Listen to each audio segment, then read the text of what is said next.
नमस्कार. मी सर्वात प्रथमच इथं आली की मला असं सांगितलं गेलं की बाबा इकडे आपल्याला एक चांगली ट्रिप आहे, त्या ट्रिपला जायचं. मग तुम्हाला सुट्टी आहे का? म्हटलं हो चालेल. चालेल म्हटल्यावर मी ट्रिपला आले. आल्यावर म्हणजे प्रत्यक्ष श्रावण बाळासारखंच महाराजांचं आहे.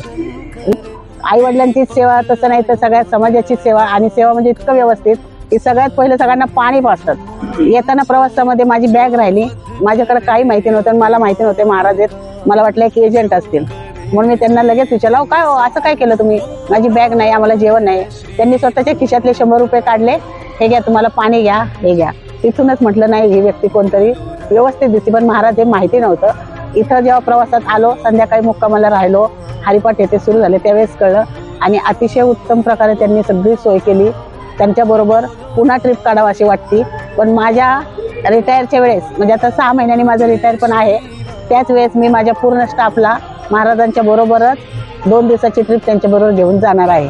आणि त्यांनी इथून पुढं पण प्रत्येक ट्रिपचं काय कार्यक्रम असेल तर मला सांगावं. पण हा अनुभव मला इतका अनमोल वाटला की मला असं पुन्हा वाटतंय. आणि आता बसल्या बसल्या 1-2 मिनिटात माझ्या मनामध्ये आलं की अरे महाराज जर श्रावण बाळ होतात आपण का व्हायचं नाही.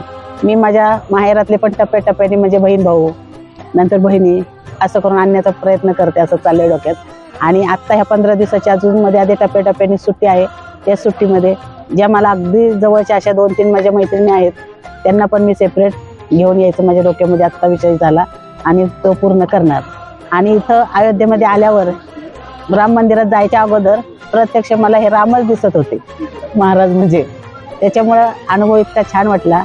आणि मी आता इथून पुढे म्हणजे प्रत्येकाला आताच असं वाटतं, मी किती जणांना सांगते की आतापर्यंत आपण शाळा केली. आणि पुण्यामध्ये गेल्यानंतर मी जसं शाळेचा प्रचार करते, कारण शाळा माझी आहे, मुलं माझी आहे, मी तिथं 2 रोटी कमवते त्याच्या जीवावर, म्हणून शाळेचा प्रचार करते. तसं इथं आल्यानंतर मला आता भक्ती मार्गात जायचंय. त्याच्यामुळे मला महाराजांचा अनुभव इतका चांगला वाटला की बिनधास्त डोळे झाकून कुणी म्हणजे जसं राजांच्या काळामध्ये होतं त्या पद्धतीत मला आज इथं वाटायला लागले. आणि मी प्रत्येक जणींना सांगून प्रत्येक टूर्सला इथं जॉईन होणार आहे. धन्यवाद.